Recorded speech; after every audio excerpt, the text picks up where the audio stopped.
नमस्कार, GTC news देख रहे हैं सभी दर्शकों का बहुत बहुत स्वागत है। मैं सुमन कश्यप आपके साथ और वक्त हो चला है प्रदेश की तमाम बड़ी खबरों से आपको रूबरू करवाने का। बुलेटिन की शुरुआत करने से पहले आज की 10 बड़ी खबरों पर एक नजर डालते हैं।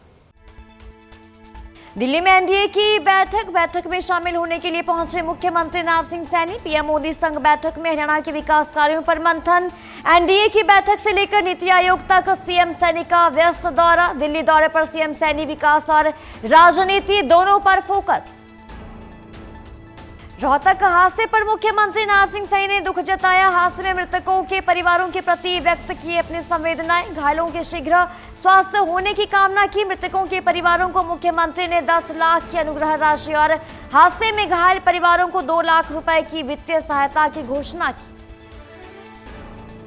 रेणु भाटिया ने दिया इस्तीफा। सीएम सैनी को भेजा त्याग पत्र। नर्स विवाद के बीच महिला आयोग अध्यक्ष रेणु भाटिया का इस्तीफा। रेणु भाटिया बोली, महिलाओं के सम्मान की लड़ाई जारी रहेगी। पलवल में श्री कृष्ण अर्जुन रथ प्रतिमा का लोकार्पण। 1 करोड़ 33 लाख की लागत से सजा महर्षि दयानंद चौक। पलवल को मिली नई सांस्कृतिक पहचान। श्री कृष्ण अर्जुन रथ बना पलवल का नया आकर्षण। एचकेआरएन में नौकरी की वायरल वीडियो पर दिग्विजय चौटाला बोले, रजिस्ट्रेशन करवाना गुनाह तो नहीं है, 100 बार करूंगा, चश्मे वालों की नींद उड़ी। रोहतक में जूते के शोरूम में भीषण आग लगी। एक शोरूम से उठी चिंगारी, दर्जन भर दुकानें राख हो गई। रोहतक में आग का तांडव देखने को मिला। कई दुकानें स्वाहा हो गई। फायर ब्रिगेड पर सवाल उठे। 40 मिनट के बाद पहुंची दूसरी गाड़ी। दीपेंद्र हुड्डा ने की मुआवजे की मांग। सूरजमुखी खरीद पर जीएसटी को लेकर चढ़ूनी ने उठाए कई सवाल। जीएसटी से आढ़तियों पर बढ़ रहा आर्थिक बोझ, ये कहा चढ़ूनी ने। सूरजमुखी खरीद में जीएसटी व्यवस्था की समीक्षा की मांग भी उठाई। 5% जीएसटी ने बढ़ाई आढ़तियों की परेशानी।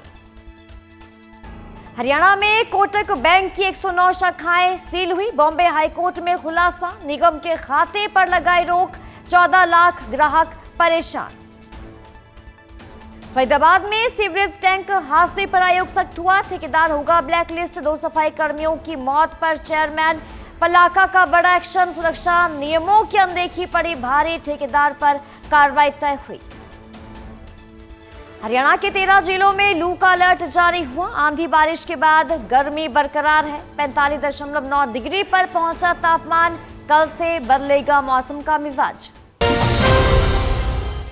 बुलेटिन की शुरुआत उस खबर से करेंगे जिस खबर ने पूरे हरियाणा में हलचल मचा के रखी हुई है।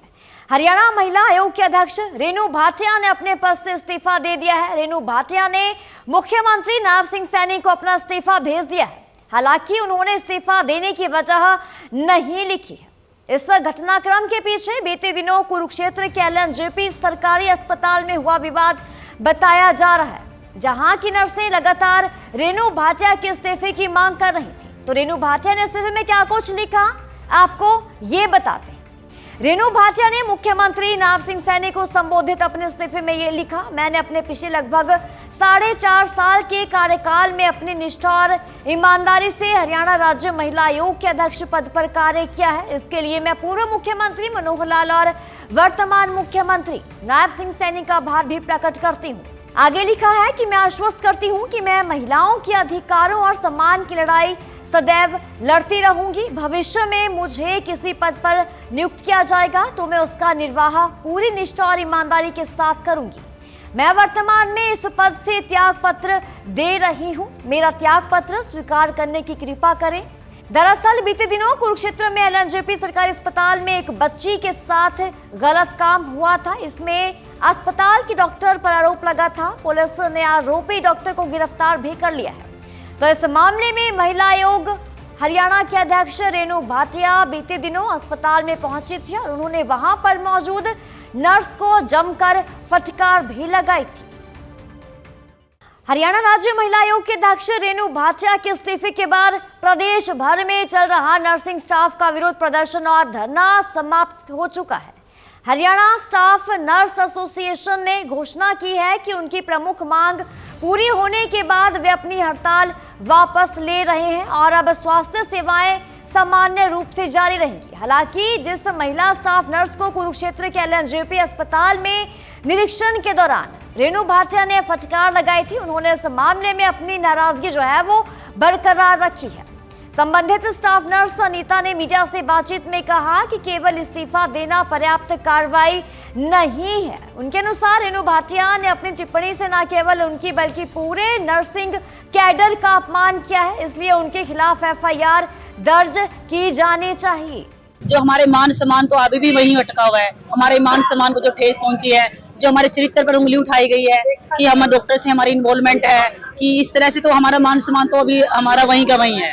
तो आगे की लड़ाई है, लेकिन मरीजों के हितों को देखते हुए कि पेशेंट हमारे भरोसे है, हम पेशेंट के लिए यहाँ पे हमारी भर्ती की जाती है, तो उनकी देखते हुए पेशेंट को तो हम अपनी ड्यूटी करने के लिए तैयार है और आगे की लड़ाई हमारी जारी रहेगी। तो ये आज स्ट्राइक आप लोग खत्म की जा रही है या आगे जारी रहेगी? ये लड़ाई हमारी हकों की लड़ाई जारी रहेगी, क्योंकि हमारा मान सम्मान पे जो भी चरित्र पे जो उंगली उठाई गई है, स्ट्राइक खत्म की जाती है, लेकिन हमारा जो मान सम्मान है उस पे लड़ाई वो हमेशा आगे जारी रहेगी।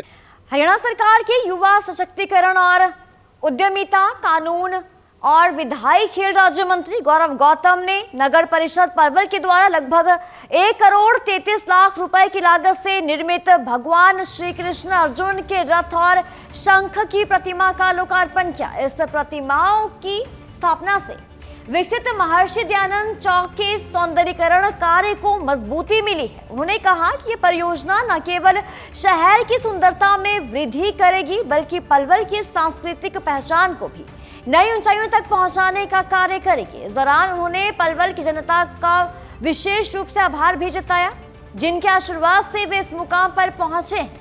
तो खेल राज्य मंत्री ने ये कहा कि प्रदेश सरकार मुख्यमंत्री नायब सिंह सैनी के नेतृत्व में शहरी क्षेत्रों में आधारभूत ढांचे के विकास और सौंदर्यीकरण कार्यों को प्राथमिकता दे रही है और इसी कड़ी में महर्षि दयानंद चौक का आधुनिक और सांस्कृतिक स्वरूप विकसित किया गया है, जिससे ये स्थल अब शहर की एक नई पहचान के रूप में स्थापित होगा। तो खेल राज्य मंत्री गौरव गौतम ने आगे क्या कुछ कहा, आइए सुनते हैं। आज इस प्रतिमा का अनावरण हुआ है। भगवान श्री कृष्ण और अर्जुन जी को संदेश दे रहे हैं कि किस प्रकार से विजय की तरफ आगे बढ़ना चाहिए। उस महर्षि दयानंद चौक उस बात का प्रतीक होगा। पलवल में भव्य और दिव्यताएं जो बन रही हैं, लगातार इसकी तरफ विकास की गति बहुत तेजी से आगे बढ़ रही है। हम उस पर आगे बढ़ रहे हैं। हमारा जो संकल्प और प्रयास है, जो हमने पलवल की पूजनीय जनता जनार्दन से वादा और संकल्प किया है, उसकी तरफ हम आगे बढ़ रहे हैं कि इस प्रकार से पलवल को और अच्छा बनाया जाए।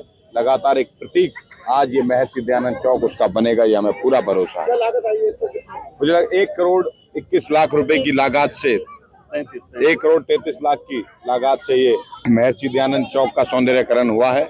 आने वाले समय पर आपको और सुंदरता, सड़कें लगातार बनती हुई दिखाई देंगी, चाहे मॉडल रोड्स हों, चाहे वो सीसीटीवी हों, लगातार होते हुए दिखाई देंगे।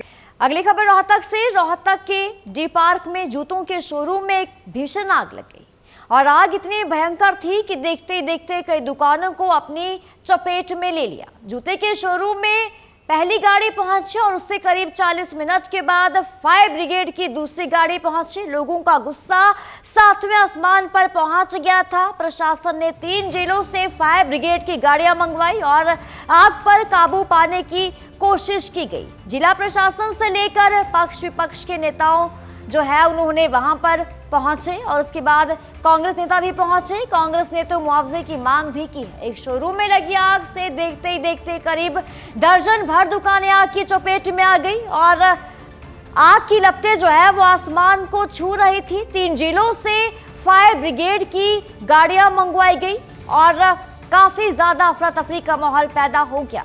आशंका ये जताई जा रही है कि शोरूम में काम करने वाले 4 लोगों जो है वो जिंदा जल चुके हैं, यह आशंका जताई जा रही है। मंगलवार दोपहर की बात की जाए तो मंगलवार दोपहर को आग लगी थी और 5 घंटे के बाद भी इस आग पर काबू नहीं पाया जा सका था। मौके पर फायर ब्रिगेड गाड़ियां पहुंची, लेकिन लोगों का गुस्सा जो है वो 7वें आसमान पर पहुंच गया था, क्योंकि वहां पर गाड़ियां जो है वो लेट पहुंची फायर ब्रिगेड की। तो वहीं कांग्रेस सांसद दीपेंद्र सिंह हुड्डा ने इस मामले की गहनता से जांच की मांग उठाई है। दुकानदारों के लिए उचित मुआवजे की मांग भी दीपेंद्र सिंह हुड्डा ने की है।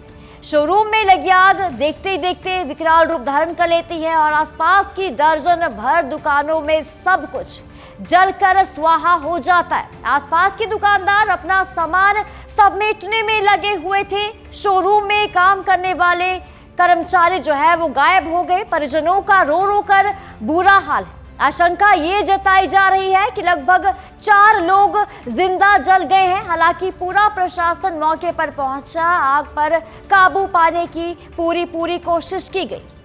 जो हर संभव सहायता सरकार को भी करनी चाहिए, बिना हमारी अपील ये करनी चाहिए। ये सब इंसानी और मानवीय धर्म है सरकार, किसी भी सरकार का। पूरी तरीके से जो भी नुकसान है उसकी पूर्ति करनी चाहिए, हर संभव सहायता करनी चाहिए। एडमिनिस्ट्रेशन के बारे में जो बताया गया है, सभी दुकानदारों ने ही मेरे को यहाँ के बताया है कि एसपी साहब टाइम पे पहुँच गए थे और पुलिस और प्रशासन पहुँच गया और पुलिस से बहुत लोगों ने अपनी तरफ से जो जिससे संभव उसका वो किया। लेकिन फायर ब्रिगेड के आने में थोड़ी देरी बताई गई है। इसकी जांच करानी चाहिए सरकार को कि फायर ब्रिगेड, क्योंकि गर्मी का टाइम है, इस टाइम तो फायर ब्रिगेड बिल्कुल तैनात होनी चाहिए। जब एसपी साहब पहुंच गए और पुलिस पहुंच गई, प्रशासन पहुंच गया, उन्होंने कई पुलिसकर्मियों ने तो बताते हैं अपनी जान की परवाह ना करके अच्छी मेहनत करी है। यहाँ पे डी पार्क के सामने कुछ शॉप्स पे आग लगी है, उसमें उसको बुझाने के लिए हमने फायर टेंडर्स और सभी रेंज किए हैं। एसपी साहब डीसी साहब दोनों मौके पे हैं और आग को ऑलमोस्ट काबू पा लिया गया है। तो कोई कैजुअलिटी हुई है अभी फिलहाल? अभी कैजुअलिटी का हम लोग पता कर रहे हैं, इन्फॉर्मेशन गैदर कर रहे हैं कि कोई अगर व्यक्ति अंदर था कि नहीं था, उसके बारे में पता किया जा रहा है। सूरजमुखी की सरकारी खरीद के दौरान मंडियों में जीएसटी व्यवस्था को लेकर भारतीय किसान यूनियन के राष्ट्रीय अध्यक्ष गुरनाम सिंह चढ़ूनी ने सवाल उठाए। उन्होंने कहा कि सूरजमुखी खरीद पर आढ़तियों से लिया जा रहा जीएसटी उनकी आर्थिक स्थिति पर अतिरिक्त बोझ डाल रहा है। सरकार को इस व्यवस्था की समीक्षा करनी चाहिए ताकि मंडी व्यवस्था से जुड़े लोगों को राहत मिल सके। चढ़ूनी ने ये कहा कि हाल ही में वो मंडी गए थे जहां उन्हें जानकारी मिली कि सूरजमुखी जो है इसकी खरीद पर आढ़तियों को 5% जीएसटी जमा करवाना पड़ता है। उनके अनुसार इसमें से करीब 2% राशि जल्द वापस मिल जाती है, जबकि बाकी 3% राशि करीब 6 महीने के बाद लौटाई जाती है। उन्होंने खुद उदाहरण देते हुए कहा कि जिस आढ़ती के पास 1 करोड़ रुपए की सूरजमुखी खरीद आती है तो उसे करीब 5 लाख रुपए जीएसटी के रूप में जमा करवाना पड़ता है। ऐसे में किसानों को बहुत ज्यादा परेशानी होती है। अभी सूरजमुखी की खरीद चल रही है, लेकिन मैं सुन के ही बड़ा हैरान हुआ कि सूरजमुखी पे, सरसों पे, इस पे आढ़ती को जीएसटी देना पड़ता है। वापिस तो करते हैं वो, पर उसमें 5% जीएसटी लेते हैं और 5% जीएसटी में 2% वो उसी टाइम वापस कर देते हैं और 3% फिर वो 6 महीने बाद वापस करते हैं। हैरानगी की बात यह है कि मान लिया किसी आढ़ती के पास 1 करोड़ की सूरजमुखी आई, 1 करोड़ की सूरजमुखी में उसको 5 लाख रुपया जीएसटी देना पड़ा। चलो 2 उसका वापिस आ गया, 3 तो उसका 6 महीने बाद आएगा और उसमें आढ़त बनी 1 लाख। जो आढ़ती वाला मैटर था, 1% आढ़त वाला, 1 करोड़ रुपए सूरजमुखी की आढ़त बनी 1 लाख, जीएसटी लगा 3 लाख। और अगर कहीं उन्होंने ना उठाई, लेट उठाई और उसका चट्ठा लगवाना पड़ गया तो 20 रुपये क्विंटल लेबर के वो लग गए। तो भाई आढ़ती काम करेंगे कैसे? सरकार तो इनको फिर ताला लगवाने की बात कर रही है मंडियों को। हैरानगी की बात है कि जीएसटी तो खरीदने वाला देता है।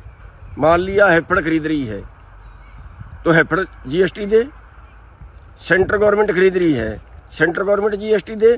आढ़ती का जीएसटी का क्या मतलब हुआ? आढ़ती इधर किसान से लेके और उधर सरकार को दे रहा है, बस इतना ही है।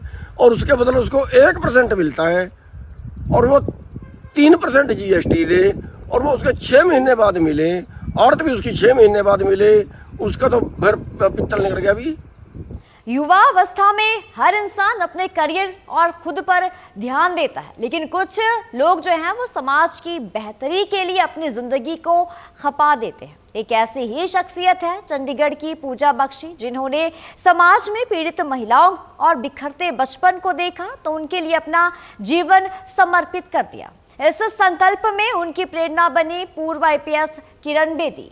पूजा बख्शी कम संसाधनों के बावजूद ट्राई सिटी में पिछले 8 साल से सैकड़ों महिलाओं और बच्चों को सहारा दे चुकी हैं। आइए जानते हैं उनके सेवा संकल्पों की कहानी उन्हीं की जुबानी।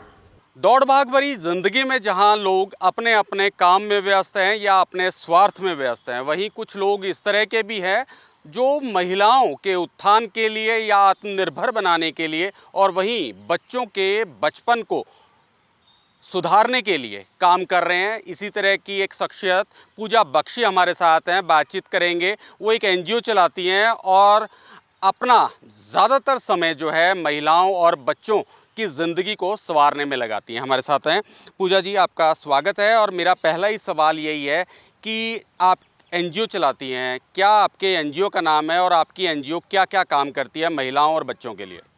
जी, हमारी NGO का नाम women and child welfare society है, सेक्टर 45D चंडीगढ़, और ये रजिस्टर्ड है अंडर नीति आयोग के, तो गवर्नमेंट ऑफ इंडिया के। और हमारी संस्था महिलाओं और बच्चों के लिए काम करती है। जैसे अंडर प्रिविलेज जो बच्चे हैं या महिलाएं हैं, उनके लिए हम आत्मनिर्भर बनाने के लिए उन्हें सिलाई सेंटर्स चलाए जाते हैं हमारी तरफ से।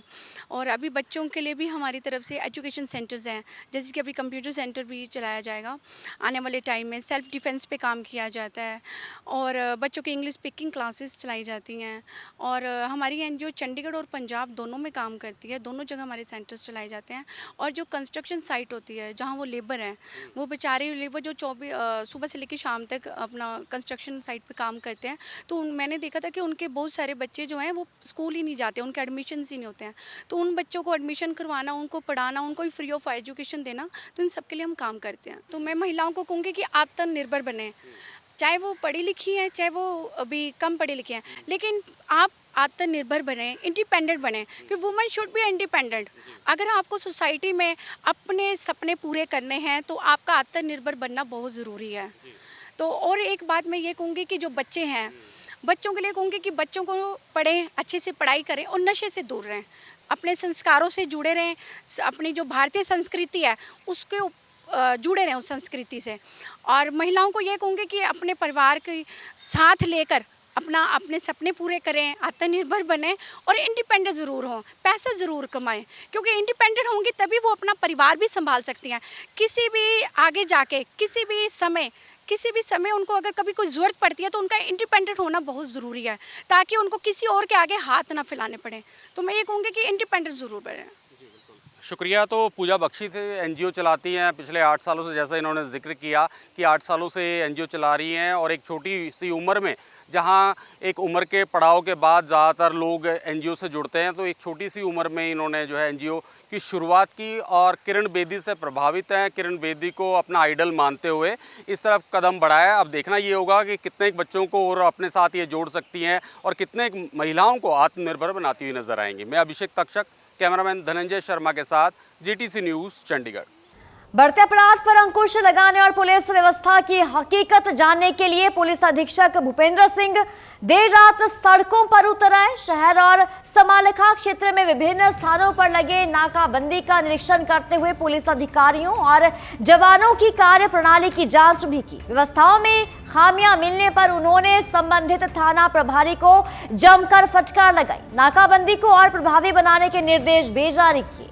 SP भूपेंद्र सिंह सबसे पहले थाना सिटी और तहसील कैंप क्षेत्र में लगे नाकों का निरीक्षण करते हुए महाराजा अग्रसेन चौक पहुंचे और यहां चांदनी बाग थाना पुलिस की ओर से की नाकाबंदी को देखकर नाराज हो गए।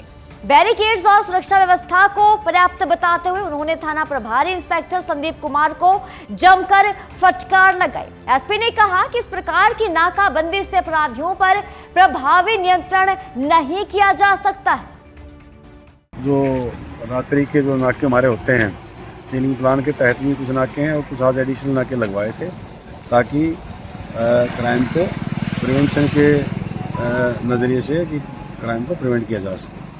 और मुख्य जो विजिट का कारण है हमारा, किसी नाके पर अगर कोई बैरिकेड की कमी है या कोई व्यवस्था की कमी है, ताकि पर्सनली एक बार मैं देख लूँ और जो भी वहाँ पर इम्प्रूवमेंट की आवश्यकता है उस हिसाब से हम उसमें इम्प्रूवमेंट कराएं और अगली बार जब नाके लगे तो नाके अच्छी तरह से लगें, मुलाजिम भी सेफ हों। इनका यहाँ पानी की व्यवस्था है कि नहीं, 12 बजे तक अगर नाका लगा हुआ है तो इनका पानी का पीने की व्यवस्था क्या है, लाइट है कि नहीं, प्रॉपर बैरिकेड है नहीं, पर्याप्त इनके जो ड्रेस है, जो नाइट में जो रेट्रो रिफ्लेक्टिव जैकेट्स होती हैं वो है कि नहीं, बाहर कैंडल्स भी हमारी होती हैं वो भी है कि नहीं।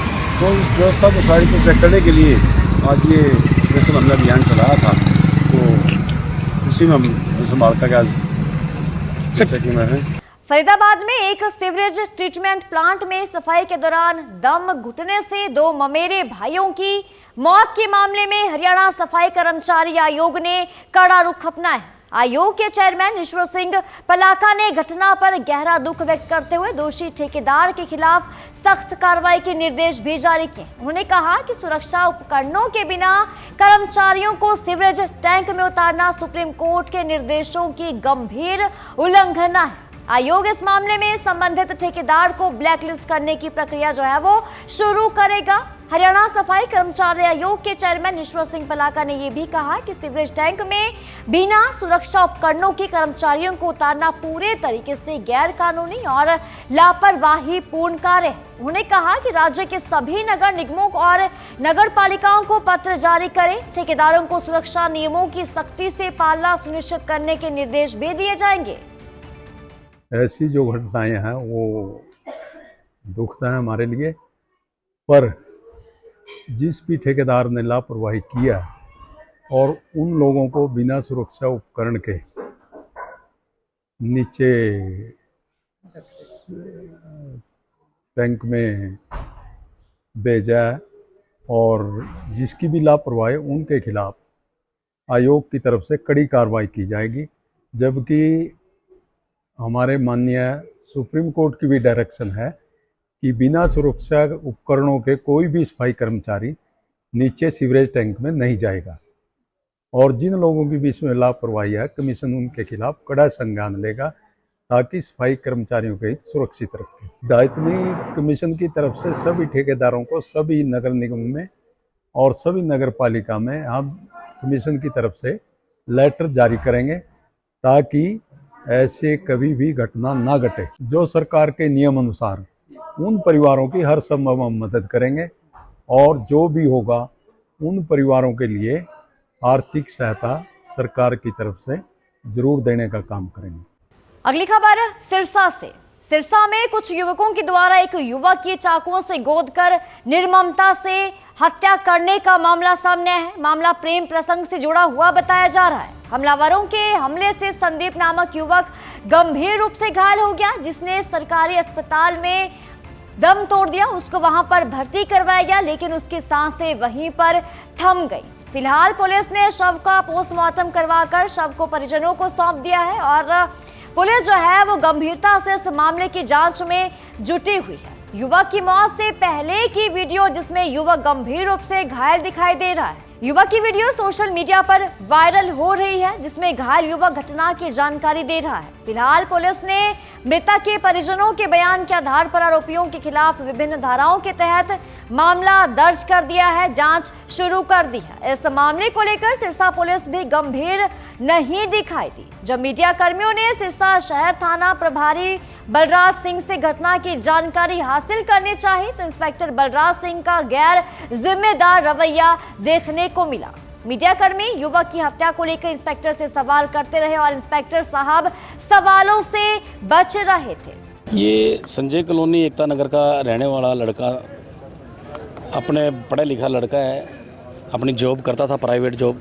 किसी लड़की, ऐसा परिवार का कहना है कि हमारे वाल्मीकि समाज की एक गुड़िया थी जो इनका आपसी 2-3 साल से बातचीत चल रही थी, लेकिन परिवार को भी पता था सारी बातों का। पहले भी हमारे वाल्मीकि समाज में और दानक समाज में रिश्ते हुए हैं, ऐसी कोई बात नहीं, भाईचारा हमारा बढ़िया चल रहा है। लेकिन आजकल बच्चों में पेशेंस नहीं है।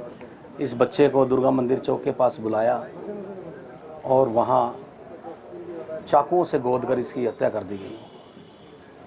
परिवार का कहना है, उस लड़की से 3 साल से करीब ये बातें करता था और लड़की जिस दिन मर्डर हुआ कल, लड़की पहले दुकान पे मिलने गई है लड़के को।